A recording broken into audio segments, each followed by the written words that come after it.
Hello, everybody. Hello, everybody. I got that words all mixed. With me is Teri Westerby, and Teri is running for a position of school board trustee here in Chilliwack. Welcome back to the show. Thank you. Thanks for having me back. Oh, for sure. So one of the first thing I thought of is, have you ever audited the meetings, the school board? Oh, yeah. You have, eh? Yeah. And since they've been back in person, I've been attending everyone. So that's good because it really gives you a good idea of what the role entails, right? Yeah, definitely. And watching them online was a very interesting experience Was as it? well. Yeah. And so the transition to watching them in person was exciting, actually. Exciting to be back, but it was interesting to see if maybe there was behavior changes, and surprisingly there wasn't really behavior changes.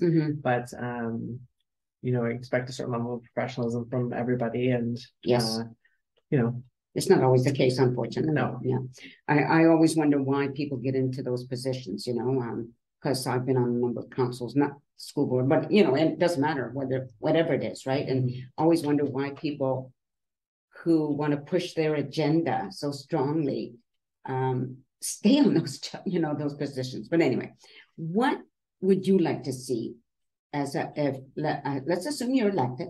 Okay. Now, what you would like to see moving forward? Well, I'd like to see a cohesive board who is taking all their individual lived experience, but applying it to their work in the community and conversations with the community, and having with the feedback that we get from the district, from the superintendent, it should be applied through the lens of everything that they know and their community is saying, so that they can ask the right questions and challenge the material that they're getting, and making sure that the community's needs are met.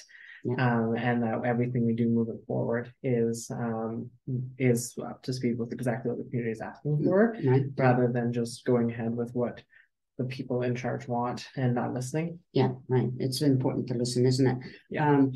Now I was talking to Margaret Reed, and one of the things she was talking about is she what one of her main focus, as you know, is food security. So she figures that if she can connect that issue with the people that are opposed to a lot of the things, and maybe that's somewhere they can work with and move forward. Do you have anything like that in mind? Yeah, I mean, I think if you look at the principles of everything that myself, Margaret, and the progressive trustees, but I don't want to speak for them, so I'll just speak for myself. Okay. So if you look at the principles of what I'm saying, I think everyone that's running should and could agree with it, because we're talking about making sure that every child that comes into schools can access the education that is there for them, making sure that the teachers have someone who will listen and help them create classrooms that will work for the students that are in their class, because every kid learns differently. And each and every one of us has different learning styles. There's tons of people who are doing really well in math, and they get a teacher who teaches a certain way, and then they start falling behind because that's not the way they learn. So if it was a more inclusive classroom where teachers could teach in a way that's inclusive of all the different styles, then the kids can continue learning in a way that works for them, and they can continue growing their knowledge. So the teachers need help doing that. And then making sure that, like, we're talking about creating connection into the community about food security, but other things like clothing and backpacks. I think these are all things we could agree on. I can't imagine that we couldn't. So I think it's just, I don't know if it's an ideological difference because of who I am as a person. Some people might not agree with me being on the school board at all just because of that. And I think that's something that isn't acceptable. Right. Which I think is unfortunate. Now let's assume I don't know you. Okay. Why would I vote for you? What can you say to me? I'm a voter. So what can you say to me that would encourage me to want to vote for you? Well, I would say that students need allies in the district who will work for them in a way that helps them become successful. And everyone's different, and some people want to create a system that's one way and that only works for a certain number of people, and a lot of students fall behind or completely are unable to actually access the education and succeed in life as a result. I want to make sure that every child has access, and I want to open up those doors to education so that everyone can come in and access their education. And I hope that that's something that we could agree on. That would vote for me. Yeah.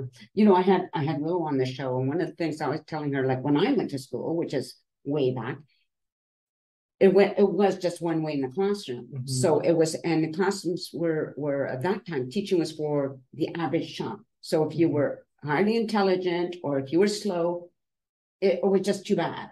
You know, the slow kids got left behind. The kids that were more advanced would get bored because there wasn't enough for them, you know. Mhm. Now I have seen with my own children, I have seen how that has changed. And for me, I love that. Mhm. Like I love the idea that no matter what this child's issues may Yes. be, right? Issues not the right word. I'm trying to think about whatever that child's situation is, that they can go into that school and the parents will know that that child, their needs will be met, Exactly. not to the detriment of anybody else, right? And I think that's sometimes a fear. Do you think that might be a fear? I mean, I think people are always, wanting to make sure that they and their families succeed, and that's always a priority. But everyone's also trying to make sure that the school is inclusive of everyone else. Yeah. People understand, we look out for each other. But I think I have a personal experience that I think is a great example of different learning styles and the way that a school can adapt. So I didn't always do that great in math, and I tended to fall behind. And we had a teacher who was allowing us to use our other classes to do bonus projects. Oh, and okay. So I was really big in art, and I did a lot of art and creatives, and all my bonus stuff was art. And so I used one of my computer and art programs to do a math project, and together I was able to do a more successful project. Mhm. And I was able to understand and learn more because I was using my artistic side, my visual side. And so because I was able to learn the way I learned within a visual way instead of on pen and paper, I got an A in math that year. So that just goes to show how we learn the way we learn with creative tools that we have access to, Right. especially in high school when we're old enough to know what works for us and what doesn't. Yes, absolutely. And kids are more smart, like they're smarter than we think. Oh, I agree with that. Again, I spelling math was never my problem. Spelling was, and I learned to forge my father's signature because we had to take the spelling home test home, to have the parents sign them, and mine were so bad. Like I'd get 10 out of 100, no matter how hard I studied. And there was just like, well, you're too lazy, or you didn't work hard enough. Like that's the thought at those times, right? So it's nice to see that this kid coming into the school who's like me has a problem with spelling. I do think I might be a form of dyslexia. I'm not sure, but we never heard of those terms, Exactly. I'm like, again, I'm pleased, and I've said this to everybody that I've interviewed. I don't have anybody in the school system, no relatives, no friends with little kids or whatever like that because of my age. But as I've been reminded, it's important for the kids that are in school now. They're going to grow up.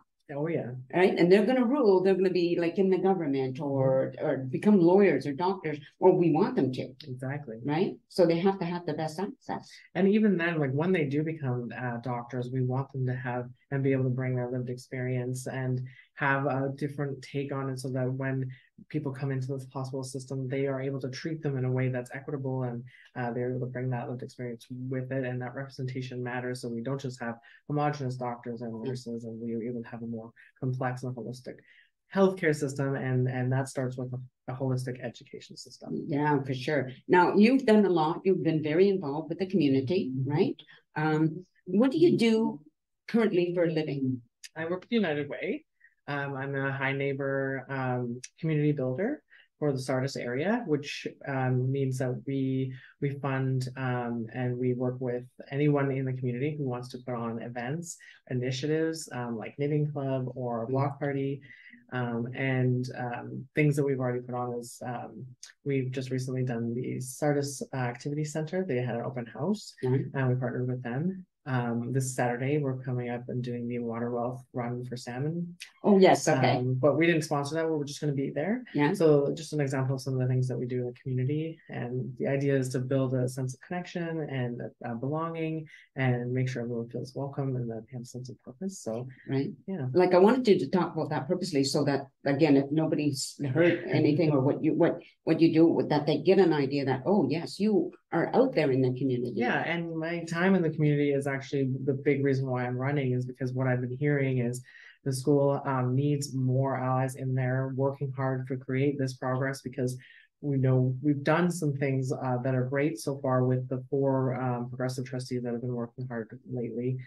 Jared, David, Karen, and Willow. They passed the clothing policy, which means that anyone can wear whatever they want in school and not have their education suffer because someone deems it too sexual. There's, I think, limits, but Sure, yeah.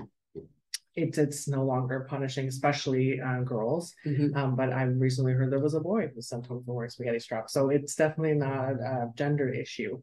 Right. And then again, the strategic plan has been a really great piece of policy that they've passed. They got the gender neutral washroom, they have the new school, Steve Tilts, Tilts, and that's been an amazing school. Imagine High is an amazing school, and a lot of people are raving about these new schools. And this is what Chilliwack could be known for, and this is what our education system could be like if we had more trustees like that working together in a cohesive way to bring all of the community's needs to forefront rather than pushing one single agenda. Yeah, for sure. And again, it's okay to disagree about certain topics, and that's how you hear somebody else's point of view, and it gives you like, oh yeah, never thought of that angle. Exactly. Right. And there's nothing wrong with that. It's just that pushback for certain things, like was it Willow was telling me that laws have already been passed. Exactly. Right. But there's pushback. And it's silly because, Jennifer Whiteside is a minister of education and childcare, and she had to come out again and say SOGI is a human right. Yeah. And because of all the municipal elections right now, so many trustees or candidates are saying that they are against SOGI, and she had to come out again and say, you can't be against SOGI. It's too late. It's like being against math. Yeah. It's in our human rights. We have the right to learn about who we are in all parts of who we are, not just certain parts of who we are in history and things like that. Yeah, so I don't quite understand the thinking, the pushback, those that push back. I don't understand the thinking, you want to go backwards. Why would you want to go backwards? But obviously some people are like that, which is sad. It is. I think it's an unfortunate thing because, like you said, it'd be great for Chilliwack because we have been moving in a really awesome direction. We have, and we've been going forward, and that's why my slogan is forward together, because it's time for us to continue to move forward. And I have these bumper stickers available for anybody who wants one, and that's why my image there is a rainbow, because it represents the spectrum of who we are as people. And just like how every color overlaps creates a new and interesting color, every part of our identity overlaps and creates a new and interesting person with experiences that's individual and diverse. And that creates a strong society where especially if we respect each other and we all feel like we belong together, the ideas that come from that diversity just leads to new inventions and ways for us to get out of some of the issues we might be in right now. Right. And I think about like if those people that the pushback, if they look back in the history, maybe in their own history, their own background, you never know what they might find, and if you're not accepting of who you are, if you find out like, oh my gosh, my grandfather was a murderer, an axe murderer or something, that's a little extreme, but you know what I'm saying? Like, well, that's part of who he was. And I mean, sadly, but that's part of your history, right? So whatever it is, whether it's sexual or like you said, the color spectrum, I love all of that stuff. I mean, to me, it's all fascinating. I'm not sure if I'm a little bit more open-minded for some of those things, but I don't know if I've shared with you, but I have in my family. I have somebody who's transgender. I have somebody who's gay. I have somebody who's married to a Chinese young woman. I have somebody whose father was Lebanese, is Lebanese, not was, he still is. And so to me, that's beautiful. Like, I love that. Because my family, the younger people in my family are growing up to see that that's all okay. And then your family is richer and you have just an amazing family. So. Yeah. So these other people, like that could be somebody in their family. So what would they do? Would they ostracize them? Like I think that's got to be one of the worst things in the world. Yeah, that's sad. And the thing that is the most interesting for me is when I work at booths for the Chilliwack Pride Society, and I go to events, and we're selling some of our merch, like this, for example, the pins. We also have other flags, pins, and things like that. A lot of people come up and they say, "Oh, can I buy the trans pin because my sister is trans, or my cousin is trans, or can I buy the pan flag because someone I know at work is pan and I want to give this to them?" And I would say at the vast majority of the time, like I won't even say 80% of the time, the sales from those booths are people buying it for someone they know. And it, to me, it really makes my heart like just explode, because it just shows that they accept them and they love them, and that makes like everything. So and yeah, and speaking of learning, like this year I learned the term pan for the first time. I've never heard it before. Yeah. So it's like, and then of course once I heard it, then it's like I hear it all over the but learning is the whole point. Right? And when we're safe to start dissecting who we are and every little part of that, we're able to start exploring more, and more information comes out. And so when people say like, "Oh, it's constantly changing," it's like that means that we're exploring, and we're safe to do so. When we're not safe to do so, we're just in survival mode, right? And that's not a safe, healthy community. So when you hear of like identities and different things coming out, and it's not just about LGBTQ people either. These types of things are coming out about every single different parts of our identities. We're learning how to recognize and celebrate all these different parts of ourselves, from our backgrounds, our religions, our even different parts of our identities. We just learn to celebrate ourselves, and that means that we're free to do so. And that's great. I think so. I think that's really great. Now, this is not new, but I remember, I don't know what year, but I remember books coming out about living in a, like meant for children, where it talks about like being a single parent family, coming from a single parent family. I wish I could remember the name of the book, but it was really cool. Or having the parents that were the same sex or stuff like that. And there was no harm. I mean, I didn't see how that could be harmful to anybody. Yeah, it's quite the opposite. It shows people that there's other people like them, that they aren't alone, and that they have a community, and that means that they belong somewhere, and that it's okay for them to be who they are. And that means that you can relax and just learn how to succeed and be yourself, and do it well, rather than try to fight to change things that you don't have to change. Yeah, exactly. Especially to be accepted. Yeah, well, again, we don't know why people think the way they do or choose to. I sometimes wonder, is it fear? I feel like the vast majority of it is fear based. I remember one time somebody talked to me about recognizing or speaking about gays, homosexual, gay, whatever it is. This person was a mother, and she said, well, teenagers experiment. And I remember thinking, well, maybe they do, maybe they don't, but so what? Like, are they going to experiment? They try out being gay? Are they suddenly deciding that they're going to be gay because they tried it out? Like, I don't think it works that way. And people need to be educated on those concepts, right? That's not how it works. Yeah, and it's the same thing too with people with disabilities. Like there's a vast majority of the things that I plan to focus on is accessibility, because when it comes to being LGBTQ, the biggest thing is that you just respect who they are. Like that's small and that's easy. It doesn't seem easy for some people, but it's a very easy thing to do. So the rest of the things that we need to work on, like the biggest thing we can work hard on, is that accessibility piece, because society is just built in a way that is very ableist, where we expect everyone to be very able-bodied, able-minded, and work exactly the same way. And it's just not a reflection of reality, which means that a vast majority of people are not able to contribute fully, and that leaves our society lacking in serious ways. Like we have major job vacancies right now in Canada. We have like massive amounts of need jobs, and we also have a lot of people who want to work but are unable to because they don't have accommodations.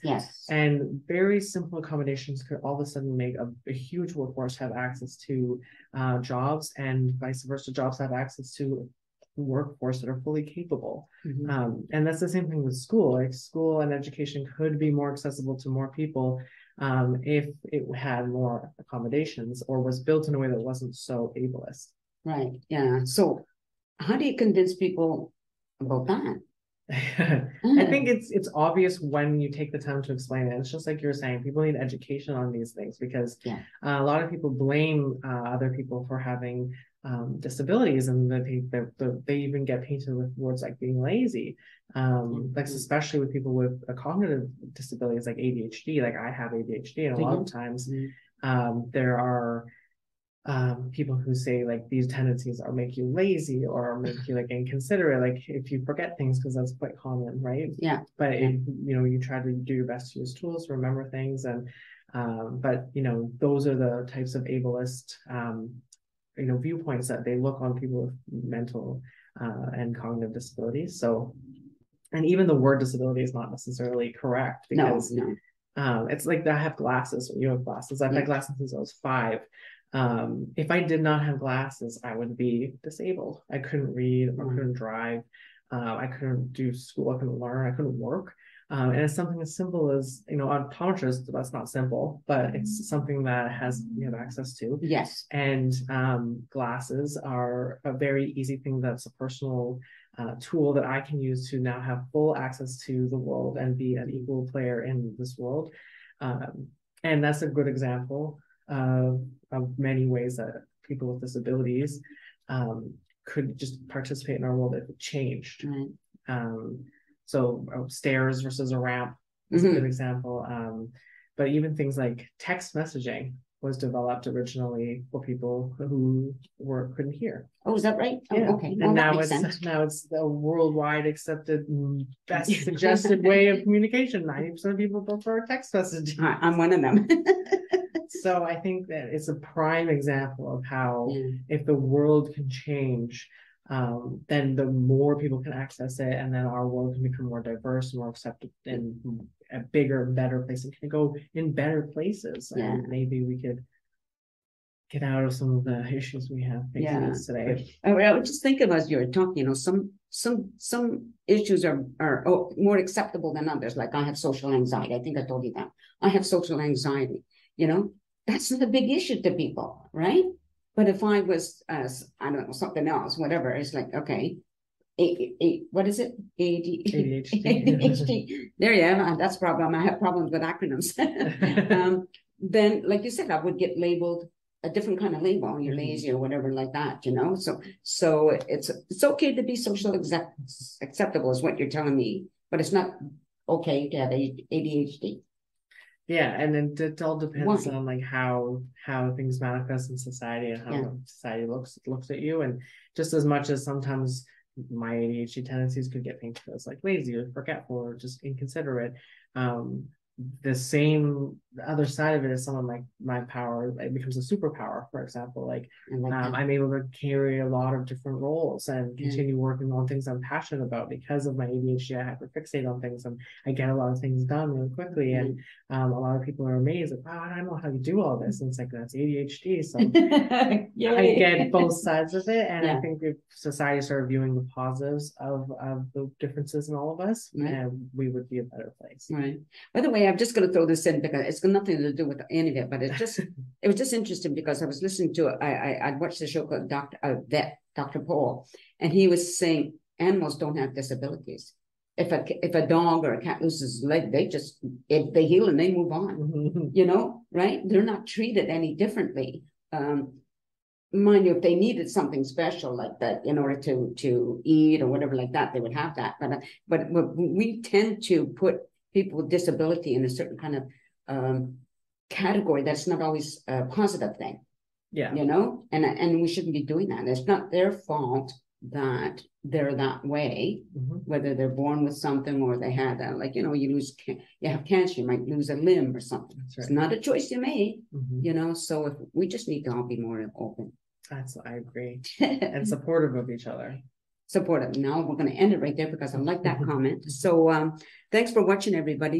You've been listening to Teri Westerby. And again, I'm going to encourage you, as I do after every episode of during this election time, let's get out there and vote, because your vote counts. It matters. And in the meantime, everybody, be nice. Okay. And peace out.